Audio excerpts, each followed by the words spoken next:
Subscribe कीजिए KYB blog channel को और बेल आइकन दबाइए लेटेस्ट वीडियो सबसे पहले देखने के लिए।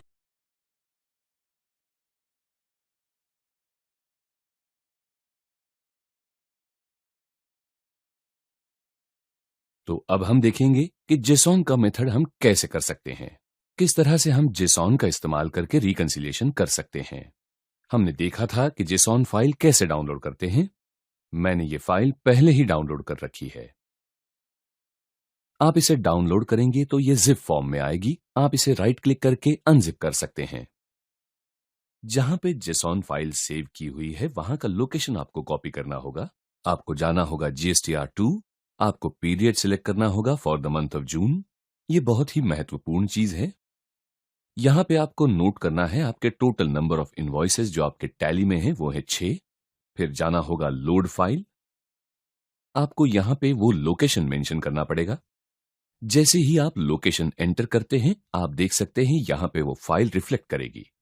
रिटर्न्स 2A, आपका GSTN number for the month of और डेट जब आपने ये डाउनलोड किया था।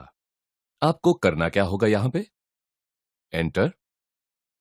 आप जैसे ही एंटर करेंगे आप देख सकते हैं टोटल नंबर ऑफ इनवॉइस जो पोर्टल पे अवेलेबल है वो है 60, जबकि आपके बुक्स ऑफ अकाउंट्स में एंट्रीज थी 6। डेफिनेटली 54 एंट्रीज आपके टैली में रिकॉर्डेड नहीं है।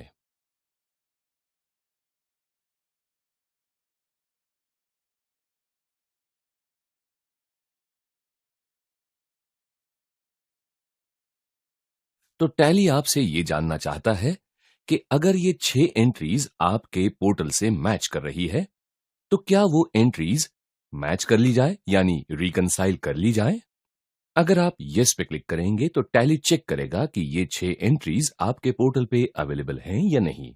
अगर नो पे क्लिक करेंगे तो एंट्रीज मैच नहीं की जाएगी, लेकिन जितनी एंट्रीज पोर्टल पे हैं वो आपकी टैली में रिफ्लेक्ट करनी लगेंगी। तो चलिए इसको यस करते हैं। आप देखिए यस करने के बाद पेज कुछ ऐसे डिस्प्ले होता है। आप देख सकते हैं कुछ एंट्रीज ब्लू कलर में है। ये ब्लू कलर मतलब ये एंट्रीज पोर्टल पे अपलोडेड हैं और वो डेटा यहां दिखाई दे रहा है। तो टैली में 6 एंट्रीज हैं। यहां पे लिखा है एज पर बुक्स मतलब ये टैली की एंट्री है और पोर्टल पे आपके टोटल नंबर ऑफ इनवॉइसेस 60 हैं। चलिए देखते हैं इसे मैच कैसे करते हैं। आपको यहां पे ड्रिल डाउन करना होगा। ड्रिल डाउन करने के बाद आप देख सकते हैं यहां पे लिखा है स्टेटस अपडेटेड, यानी कि जो एंट्रीज टैली से मैच हो चुकी है उसका स्टेटस अपडेटेड दिखा रहा है और ये दिख रहा है अवेलेबल ओनली इन बुक्स, यानी कि ये एंट्री सिर्फ और सिर्फ आपके टैली में है। ये एंट्री पोर्टल पे अपलोड नहीं हुई है। चलिए देखते हैं इसी इंफॉर्मेशन को अगर इनवॉइस वाइज देखते हैं तो कैसे दिखता है। मतलब एक एक इनवॉइस लेवल का डिटेल। ये है इनवॉइस लेवल डिटेल्स, मतलब हर एक इनवॉइस का डिटेल। आपने पहले एंट्री देखी थी गूगल इंडिया की, जो कि आपके टैली में भी है और पोर्टल पे भी है, तो ये मैच होनी चाहिए। और इसे कैसे मैच करते हैं? सिंपल है, आपको सिर्फ एंटर बटन दबाना होगा। जैसे ही आप एंटर दबाते हैं आप देख सकते हैं ब्लू कलर यानी पोर्टल और ब्लैक यानी टैली की एंट्री। इसका मतलब आपकी ये एंट्री मैच हो रही है। देखिए यहां पे स्टेटस न्यू दिखाई दे रहा है, जो कि नहीं दिखना चाहिए क्योंकि आपकी एंट्री मैच हो चुकी है, तो स्टेटस होना चाहिए एक्सेप्टेड। अगर यहां पे कुछ भी इश्यूज होते तो मिसमैच दिखाई देता, लेकिन यहां पे तो एंट्री मैच हो गई है। तो इस पर आपको स्पेस बार दबाना है, सिलेक्ट कीजिए और यहां से आपको स्टेटस सिलेक्ट करना है एक्सेप्टेड, यानी ये एंट्री पोर्टल से मैच हो गई है। इसमें कोई डेविएशन नहीं है। ये एंट्री आपने एक्सेप्ट कर ली, मतलब ये एंट्री मैच है, कोई प्रॉब्लम नहीं है। दूसरी पार्टी पे अगर आप ड्रिल डाउन करें तो ये एंट्री भी मैच हो रही है, तो आपको इसे भी मॉडिफाई करना होगा। इसे सिलेक्ट कीजिए और स्टेटस लीजिए एक्सेप्टेड, यानी यहां पे आपकी 2 एंट्रीज मैच हो चुकी है टैली से। बाकी एंट्रीज भी अगर आप चेक करें तो ये एंट्री यहां देखिए, ये ब्लैक में नहीं है, मतलब आपके टैली में नहीं है। ये एंट्री सिर्फ और सिर्फ आपके पोर्टल पे अवेलेबल है। तो हो सकता है आपने ये एंट्री पास न की हो, तो आपको टैली में ये एंट्री पास करनी पड़ेगी। तो पास करने के लिए आपको यहीं पे एक शॉर्टकट दिया है, ऐड वाउचर। आप वहां जाके ये एंट्री पास कर सकते हैं। तो ये बात हुई entry to be pass remark की, मतलब अभी तक आपने एंट्री पास नहीं की है। अब नीचे चलते हैं और भी एंट्री चेक करते हैं। सारी एंट्रीज यहां पे रिफ्लेक्ट कर रही होंगी, आपको हर एक एंट्री को चेक करना पड़ेगा और स्टेटस अकॉर्डिंगली अपडेट करना पड़ेगा। और एक चीज आप यहां पे मार्क कर सकते हैं, यहां पे दिख रहा है अवेलेबल ओनली इन बुक्स। दो एंट्रीज है, एक है आइकन की, आइकन इनवॉइस नंबर 2161819A। तो ये अवेलेबल ओनली इन बुक्स नहीं हो सकती, क्योंकि ये एंट्री आपने पास कर दी है। क्योंकि आइकन की इतनी सारी एंट्रीज यहां पे दिख रही है, तो ये एंट्री डेफिनेटली इसमें कहीं ना कहीं होगी। शायद आपने इनवॉइस नंबर गलत लिखा है, इसलिए ये ट्रैक नहीं कर रहा है। आइए चेक करते हैं 216। ये 216 यानी कि ये एंट्री यहां पे है, जो कि मैच नहीं हो पा रही है, यानी कि ये एंट्री आपने गलत पास की है। तो जाकर आप इसे करेक्ट करें और ये एंट्री कर ली सेव।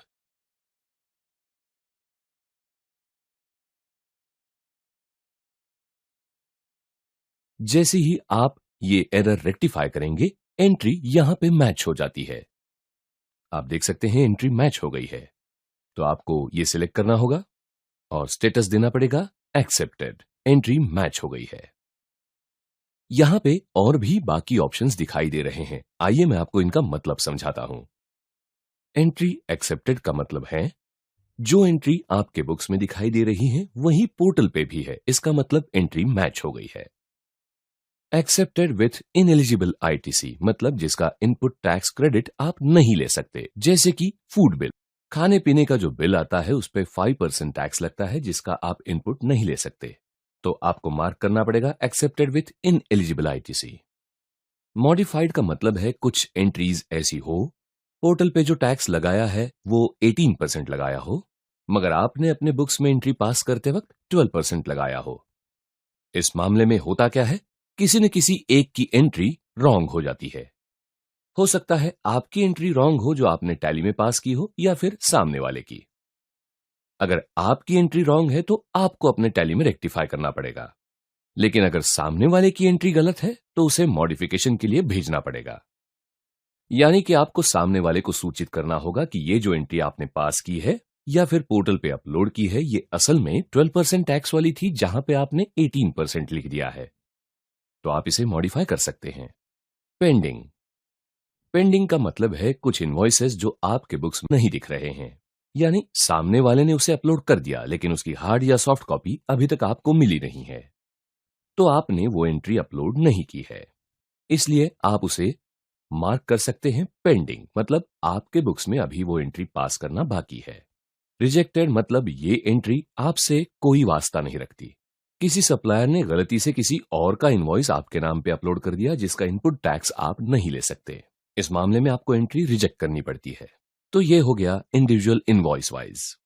आप देख सकते हैं हर एक इनवॉइस पे रिमार्क है, मतलब ये एंट्रीज आपने अपनी टैली में पास नहीं की है। हो सकता है ये इनवॉइस कॉपीज अभी तक आपको न मिली हो। अगर आप इन सारी एंट्रीज को पेंडिंग मार्क करना चाहते हैं तो यहां पे सिलेक्ट करें, सेट स्टेटस में जाएं और पेंडिंग ये रिमार्क यहां पे सिलेक्ट कर दें।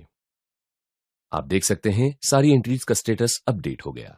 आप समझ जाएंगे कि जो भी यहां पे आप रेक्टिफिकेशन रहे हैं इसका टैली पे कोई इफेक्ट नहीं हो रहा है, आप सिर्फ रिकंसाइल कर रहे हैं।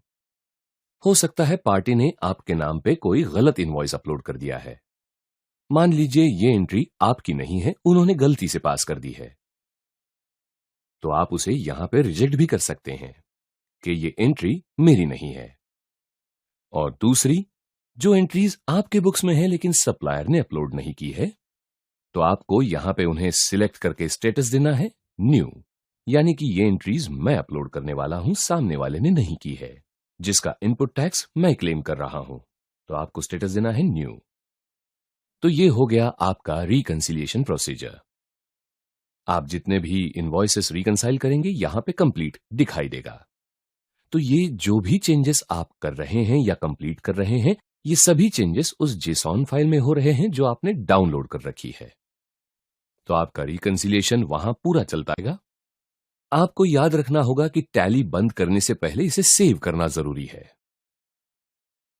जितनी भी एंट्रीज आपने रिकंसाइल कर ली हैं, उनका स्टेटस आपको सेव करना पड़ेगा। अगर आप सेव नहीं करते हैं और ऐसे ही टैली क्विट करते हैं तो आपने जो भी मॉडिफिकेशंस किए हैं वो वैनिश हो जाएंगे। और यहां पे मैसेज आ गया सेव मिसिंग इनवॉइस, यानी कि आपके बुक्स में जो एंट्री है और पार्टी ने अपलोड नहीं की है वो भी सेव करनी है। यस, बिल्कुल सेव करनी है। तो इस तरह से इसे सेव कर लिया। आप देख सकते हैं आपने ये फाइल सेव कर ली, मतलब रिकंसिलिएशन हो गया और फाइल इस लोकेशन पे आ जाती है। देखिए एक्सटेंशन है BAK, यानी कि बैकअप। आपने बैकअप ले लिया। इसका मतलब आप हर महीने का डेटा रिकंसाइल करके अपने पास रख सकते हैं कि हर महीने कितने सप्लायर्स ने मेरा बिल अपलोड किया है और कितनों ने इनवॉइसेस अपलोड नहीं किए हैं। तो ये हुआ मामला JSON फाइल का। JSON में से आप इस तरह से रिकंसाइल कर सकते हैं। आपने देखा कि आप एक्सेल से भी रिकंसाइल कर सकते हैं और ये भी देखा कि पोर्टल पे जाके मैन्युअली एक एक इनवॉइस भी टैली कर सकते हैं।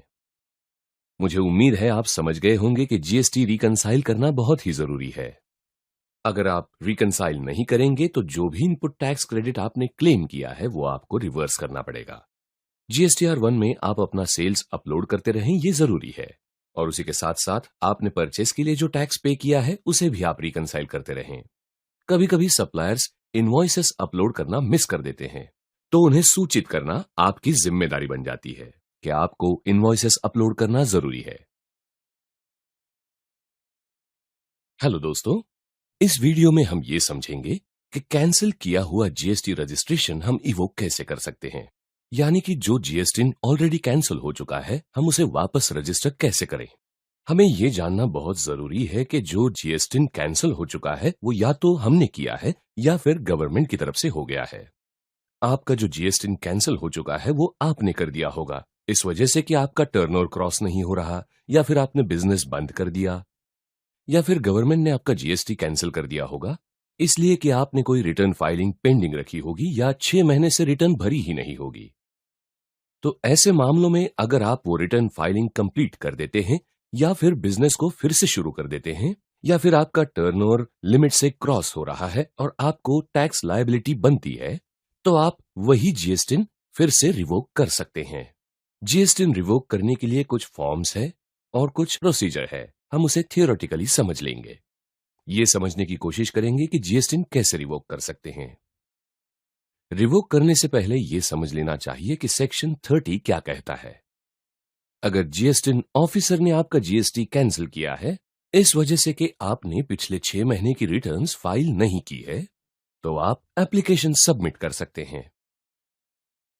एक बात ध्यान में रखनी होगी कि आपने सबमिट की हुई एप्लीकेशन ऑफिसर एक्सेप्ट भी कर सकता है या फिर रिजेक्ट भी कर सकता है। लेकिन रिजेक्ट करने से पहले आपको गवर्नमेंट की तरफ से शो कॉज नोटिस दी जाएगी। उसमें पूछा जाएगा कि आपका एप्लीकेशन रिजेक्ट क्यों न किया जाए, जिसका जवाब आपको 7 दिन के अंदर देना पड़ेगा। ऐसे कुछ ग्राउंड्स होते हैं जहां पे आपके एप्लीकेशन को वेरीफाई किया जाएगा। ऐसे वैलिड ग्राउंड्स अगर मिलते हैं कि आपने सारी कंप्लायंसेस पूरी कर ली है, तो आपका GST रजिस्ट्रेशन रिवोक किया जाएगा, यानी जो कैंसिल हो चुका था वो GST आपको फिर से अलॉट किया जाएगा। अगर आपकी एप्लीकेशन वेरीफाई करते वक्त ऑफिसर को वैलिड ग्राउंड्स नहीं मिलते हैं, तो आपकी एप्लीकेशन वो रिजेक्ट भी कर सकते हैं, लेकिन उसके लिए पहले आपको शो कॉज नोटिस जारी किया जाएगा। उस नोटिस का जवाब आपको 7 दिन के अंदर देना पड़ेगा। रूल नंबर 23 सबसेक्शन 1 ये कहता है application can be submitted in form REG 21, यानी कि आपको रिवोक करने के लिए जब एप्लीकेशन सबमिट करनी है तब आपको कैंसलेशन ऑर्डर के 30 दिन के अंदर GST पोर्टल पे REG 21 सबमिट करनी है। यानी कि गवर्नमेंट की तरफ से आपको अगर ऑर्डर ऑफ कैंसलेशन आ गया है तो उस डेट से 30 दिन के अंदर अंदर आपको REG 21 सबमिट करनी ही होगी। फॉर्म REG 21 आप पोर्टल पे लॉग इन करके सीधा भर सकते हैं, but application can not be submitted in case his return has not been filed for previous period, यानी कि आप तब तक एप्लीकेशन सबमिट नहीं कर सकते जब तक आपने पुराना रिटर्न कंप्लीट नहीं कर दिया हो। साथ साथ में रूल नंबर 23 सबसेक्शन 2 ये कहता है, in case application has been accepted from office for revocation of GST, the order will be passed from office within 30 days. यानी कि अगर आपकी एप्लीकेशन एक्सेप्ट कर ली जाती है, उस मामले में ऑफिसर आपको फॉर्म REG 22 इशू करेंगे, जो कि एक ऑर्डर है जिससे आपको ये सूचित किया जाएगा कि आपका GST रिवोक कर दिया गया है। In case office finds sufficient reason not to restore GST, the order can be issued in form of REG 05 with reason। अगर ऑफिसर ये समझते हैं कि आपकी एप्लीकेशन जो है वो कंप्लायंस पूरी नहीं कर रही है, तो इस मामले में वो आपकी एप्लीकेशन रिजेक्ट भी कर सकते हैं और उसके लिए वो REG 05 फॉर्म इशू करेंगे और उसमें ये भी बताया जाएगा कि क्यों रिजेक्ट किया गया है। रूल नंबर 23 सबसेक्शन 3 में ये लिखा हुआ है कि in case application has been rejected, मतलब आपकी एप्लीकेशन अगर रिजेक्ट हो गई है तो आपको REG 23 फॉर्म के रूप में शो कॉज नोटिस जारी किया जाएगा। यानी कि आपके लिए जो भी शो कॉज नोटिस जारी किए जाएंगे वो आपको पोर्टल पे ही मिलेंगे, जिसका जवाब आपको REG 24 फॉर्म के रूप में देना पड़ेगा। यानी कि ये एक प्रक्रिया है जिसमें आपको उनके हर सवाल का जवाब देना जरूरी है। रूल नंबर 23 सबसेक्शन 4 में लिखा है कि after receiving of reply in REG 24 office will dispose of your reply with in 30 days. यानी आपके शो कॉज नोटिस का जवाब सबमिट करने के बाद जो भी आगे की प्रक्रिया रहेगी वो 30 दिन के अंदर पूरी की जाएगी। यानी आपने देखा REG 21, 22, 23, 24 ये अलग प्रकार के फॉर्म्स हैं और आपको ये सारे कंप्लायंसेस पूरे करने पड़ते हैं। तो ये वो प्रोसेस है जो आपको आपका कैंसिल किया हुआ GST रिवोक करने के लिए फॉलो करनी पड़ेगी। Prior to revoking cancelled GST, you need to make sure आपके जितने भी पेंडिंग GST रिटर्न्स है वो कंप्लीट करने चाहिए। मतलब आपका कोई भी GST रिटर्न पेंडिंग नहीं होना चाहिए। एक बार सारे पुराने GST रिटर्न्स फाइल हो गए तो आपको ये प्रोसीजर करनी होगी। आपको GST पोर्टल www.gst.gov.in पे लॉगिन करना है। लॉगिन करते वक्त पुराना ही यूजर आईडी और पासवर्ड आपको वहां पे डालना है। क्लिक करें services, registration, application for revocation of cancelled registration. याद रखिएगा ये ऑप्शन तभी हाईलाइट होगा अगर आपका रजिस्ट्रेशन पहले कैंसिल हो चुका है। आपको वहां पे क्लिक करना है। उसके बाद आपको अपनी सारी डिटेल्स के साथ एप्लीकेशन सबमिट करनी है। REG फॉर्म आपको फिलअप करना है। जैसे ही आप सारी डिटेल्स के साथ REG फॉर्म एप्लीकेशन के तौर पर सबमिट करते हैं, एक ARN आपको दिया जाएगा। चलिए इसी बात को हम पोर्टल पे देखने की कोशिश करेंगे। पोर्टल पे ये प्रोसीजर देखने के लिए हमें कैंसिल्ड GST की जरूरत पड़ेगी, लेकिन वो तो हमारे पास नहीं है। लेकिन ये देखेंगे कि ये प्रोसीजर आप कहां से कर सकते हैं। हमने GST पोर्टल लॉगिन करने के बाद सर्विसेज पे जाना है, रजिस्ट्रेशन पे जाना है। आपको यहां पे ऑप्शन मिलेगा रिवोकेशन का। आप जान गए होंगे कि ये GST अभी तक कैंसिल नहीं हुआ है, इसलिए रिवोकेशन का ऑप्शन नहीं दिख रहा है। उसकी जगह पे दिख रहा है एप्लीकेशन फॉर कैंसिलेशन। लेकिन अगर ये GST कैंसिल हो चुका होता तो यहां पे लिखा होता revocation of cancellation of GST registration. आपने जो कैंसिल किया है उसको रिवोक करने का फॉर्म आपको यहां पे मिलेगा। आप जैसे ही फॉर्म सबमिट करेंगे आपको एक ARN दिया जाएगा, जो कि आप यहां पे ट्रैक एप्लीकेशन स्टेटस के थ्रू देख सकते हैं। और हम ये पहले ही जानते हैं कि उनकी तरफ से फिर REG 05 दिया जाएगा, यानी शो कॉज नोटिस दिया जाएगा। आपको सारे रिप्लाई यहां पोर्टल पे करने पड़ेंगे।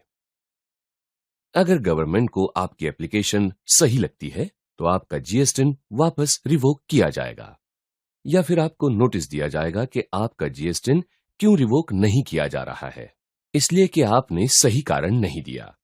तो इस तरह से आप अपना कैंसिल्ड GST रजिस्ट्रेशन फिर से हासिल कर सकते हैं। मुझे उम्मीद है आप इस प्रोसीजर को समझ गए होंगे। हेलो दोस्तों, इस वीडियो में हम ये देखेंगे कि GST की तरफ से इशू किए हुए शो कॉज नोटिस का रिप्लाई हम कैसे करें। पहली बात हमें यह समझनी है कि शो कॉज नोटिस असल में क्या होती है। शो कॉज नोटिस एक इंक्वायरी ऑर्डर होती है डिपार्टमेंट की तरफ से। जिसके लिए हमें कुछ क्लैरिफिकेशंस देने होते हैं। Clarification regarding non filing of returns, या फिर आपने अगर न्यू रजिस्ट्रेशन किया है, अगर आपके डॉक्यूमेंट्स में कुछ खामियां हैं या कुछ मिस्टेक्स हैं, तो उसके लिए एक ऑर्डर रिलीज किया जाता है। आपको उस ऑर्डर को प्रॉपर रिप्लाई करना पड़ता है। आप जैसे ही पोर्टल पे लॉगिन करते हैं, आपके डैशबोर्ड पे अगर आपको कोई शो कॉज नोटिस आया है तो रिफ्लेक्ट करता है, आप वहीं पे उसका रिप्लाई कर सकते हैं। तो हम देखेंगे कि शो कॉज नोटिस असल में क्या होती है। शो कॉज नोटिस का एक सैंपल फॉर्मेट देखेंगे और उसे रिप्लाई करने का तरीका सीखेंगे। और शो कॉज नोटिस रिप्लाई करते वक्त हमें जिन बातों का ध्यान रखना होगा वो भी हम सीखेंगे। तो सबसे पहली बात है, शो कॉज नोटिस अथॉरिटी की तरफ से एक ऑर्डर होती है जहां पे हमने सबमिट किए हुए डेटा या डॉक्यूमेंट्स का स्क्रूटिनी किया जाता है, तो उसमें से निकलने वाली क्वेरीज का हमें जवाब देना पड़ता है। शो कॉज नोटिस हो सकता है regarding clarification against registration application, हमने कोई टैक्स भरा ही नहीं है या कम भर दिया है, या कोई रिफंड रॉन्गली क्लेम किया है, या फिर हमने आईटीसी यानी इनपुट टैक्स क्रेडिट गलती से ले लिया है। तो आइए हम देखते हैं शो कॉज नोटिस का फॉर्मेट असल में होता कैसे है। मान लीजिए हम जीएसटी रजिस्ट्रेशन करते हैं, तो उस वक्त जो डॉक्यूमेंट्स हम अपलोड करते हैं उनमें अगर कुछ खामियां होती है तो डिपार्टमेंट की तरफ से हमें एक शो कॉज नोटिस मेल पर भेजा जाता है। Dear sir, you have been served a SCN reference number. ये रेफरेंस नंबर बहुत महत्वपूर्ण होता है जब भी हमें कोई शो कॉज नोटिस आता है। Dated on against application for new registration GST REG 01 filed dated, please log in your account and acknowledge the receipt of SCN immediately। यानी कि आपको लॉग इन करना होगा, आपको रिसिप्ट एक्नॉलेज करना होगा और आपको प्रॉपर रिप्लाई भी करना होगा। तो ये है वो सैंपल मेल जो एप्लीकेशन के वक्त अगर गवर्नमेंट हमें शो कॉज नोटिस भेजता है तो ऐसे दिखाई देता है। जैसे कि मैंने बताया कि शो कॉज नोटिस अलग अलग वजह से जनरेट हो सकती है, उसमें से ये वजह है न्यू रजिस्ट्रेशन के टाइम डॉक्यूमेंट्स में कुछ खामियां होना। अब ये शो कॉज नोटिस जनरेट हुआ है न्यू रजिस्ट्रेशन के वक्त, मतलब लॉगिन करने के लिए हमारे पास लॉगिन आईडी भी अभी तक नहीं है। तो आइए देखते हैं कि इस शो कॉज नोटिस का रिप्लाई हम कैसे कर सकते हैं, और इसके साथ साथ हम ये भी देखेंगे कि बाकी वजह से जनरेट होने वाली शो कॉज नोटिस कहां पे मिल सकती है और उसका रिप्लाई भी हम कैसे कर सकते हैं। तो चलिए शुरू करते हैं। सबसे पहले लॉगिन करना होगा gst.gov.in पे। लॉगिन करते वक्त आपको दिक्कत आएगी क्योंकि ये फ्रेश रजिस्ट्रेशन है, तो आपके पास कोई लॉगिन आईडी अभी तक आया ही नहीं है। लॉगिन करने के लिए आपको जाना होगा सर्विसेज, रजिस्ट्रेशन, न्यू रजिस्ट्रेशन। यहां पे आपको TRN नंबर एंटर करना पड़ेगा, मतलब आपका टेम्पररी रेफरेंस नंबर आपको यहां पे एंटर करना होगा। इसके बाद आपसे पूछा जाएगा आपका एप्लीकेशन रेफरेंस नंबर एंटर करने के लिए, जो आपको एप्लीकेशन सबमिट करने के बाद मिला था। आपका एप्लीकेशन सबमिटेड फॉर्म में होगा। लॉगिन करने के बाद आप नीचे स्क्रॉल करें। स्क्रॉल करने के बाद आप देख सकते हैं, उदाहरण के तौर पे आपका लीव इन लाइसेंस एग्रीमेंट जो आपने सबमिट किया था वो एक्सपायर हो चुका था। तो वहां पे लिखा होगा कि आपका लीव इन लाइसेंस एग्रीमेंट एक्सपायर्ड है, आप कृपया नया एग्रीमेंट अपलोड कीजिए। आप वहीं पे उसका रिप्लाई कर सकते हैं। रिप्लाई करने के लिए आपको फिर से डिटेल्स भरनी होगी। इसका मतलब है आपको शो कॉज नोटिस के रिप्लाई में जो नया लीव इन लाइसेंस एग्रीमेंट आपके पास है वो अपलोड करना पड़ेगा।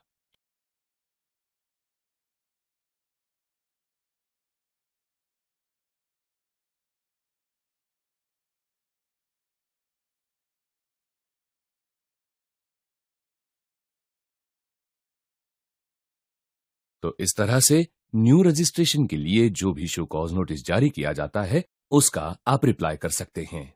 ये हुई बात न्यू रजिस्ट्रेशन के लिए, लेकिन बाकी जो शो कॉज नोटिस हमें जारी की जाती है वो हम कहां देख सकते हैं? इसके लिए हमें नॉर्मल लॉगिन करना पड़ेगा।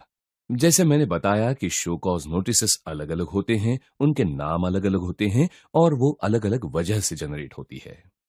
जो बाकी वजह है उनमें शामिल है, जैसे कि मैंने बताया, आपने रॉन्गली रिफंड क्लेम किया है या कोई शॉर्ट टैक्स पे किया है, उसका हमें रीजन देना पड़ता है और उसका रिप्लाई भी करना पड़ता है। तो आइए लॉगिन करते हैं।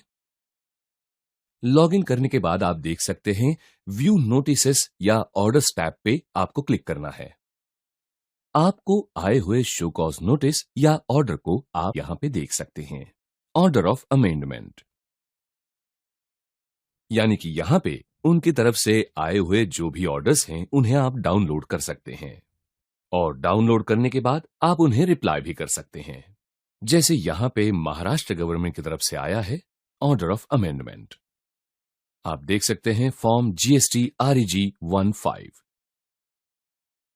This has reference to your application dated 10th of March. Your application has been examined and the same has been found to be in order. The amendment certificate of registration is available on your dashboard for download. यानी कि आपने submit की हुई application या तो accept हो गई है या उसके पीछे कोई शो कॉज नोटिस आया है, आप उसे डाउनलोड करके रिप्लाई कर सकते हैं। तो आप जान गए होंगे कि शो कॉज नोटिस आपको अलग अलग वजह से आ सकता है और आपको उसका फिक्स टाइम में रिप्लाई करना होगा। मुझे उम्मीद है आप समझ गए होंगे कि शो कॉज नोटिस क्या होता है और आपको उसका रिप्लाई कैसे और कहां से करना होता है। Thank you.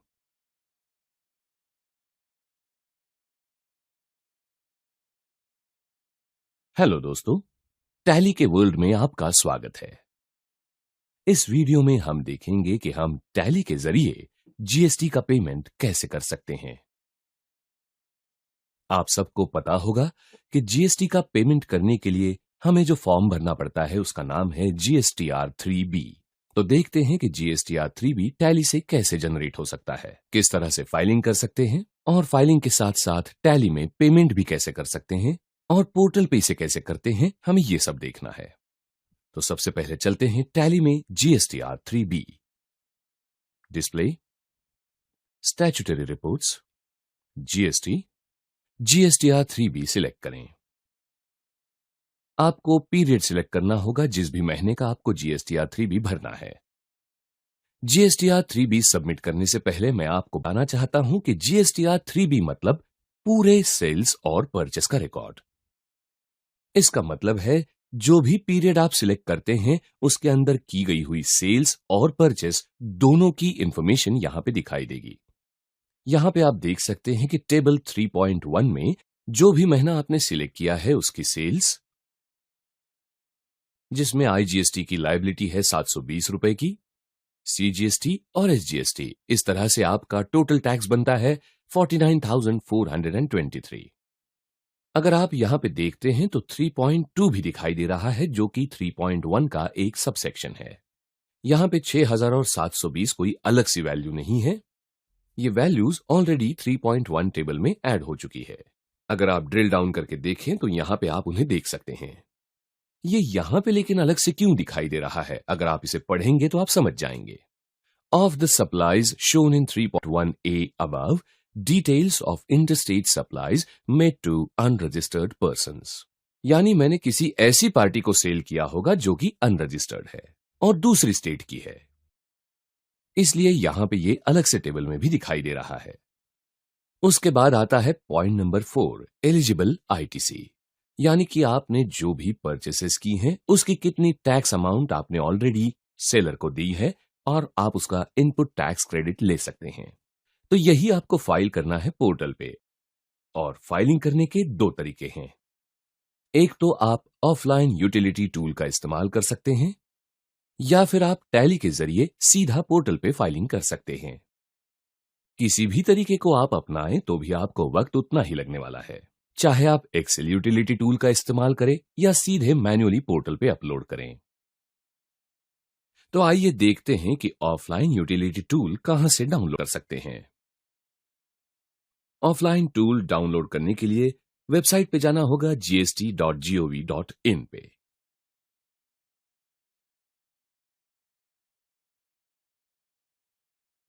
लॉगिन करने के बाद downloads, offline tools, GSTR 3B offline utility. मैंने ये यूटिलिटी पहले से ही डाउनलोड कर रखी है, मैं आपको दिखा दूं। यहां पे दिखाई दे रही है GSTR 3B excel utility. Right click करके फाइल एक्सट्रैक्ट करेंगे तो ये फाइल यहां पे ओपन हो जाएगी। आइए इसे ओपन करते हैं। आप देख सकते हैं GSTR3B यूटिलिटी टूल यहां पे ओपन हो गई है। यहां पे देख सकते हैं 3.1 टेबल जो कि टैली में दिखाई दे रहा था। 3.1, उसके बाद एलिजिबल ITC। जितने भी टेबल्स आपको यहां दिखाई देंगे, सारे टेबल्स आपको टैली में भी दिखाई देंगे। आपको करना बस इतना है कि जो भी वैल्यूज आपको टैली में दिखाई दे रही हैं, वो आपको यहां पे भरनी है। उसके साथ साथ आपका GSTIN number, financial year select करना है, महीना सिलेक्ट करना है और आपकी कंपनी का लीगल नाम। बाकी डिटेल्स भी आपको यहां पे भरनी है। डिटेल्स भरने के बाद आपको इसे वैलिडेट करना होगा। वैलिडेट पे क्लिक करने से फाइल वैलिडेट हो जाती है। उसके बाद आपको जनरेट फाइल पे क्लिक करना होगा। मतलब एक फाइल जनरेट करनी होगी जिसका नाम होगा JSON। आप देख सकते हैं JSON फाइल डेस्कटॉप पे सेव हो चुकी है। इसका मतलब है कि हम ऑफलाइन यूटिलिटी टूल से डिटेल्स भी भर सकते हैं और JSON फाइल भी जनरेट कर सकते हैं। इस JSON फाइल का इस्तेमाल कैसे करना है हम आपको आगे बताएंगे।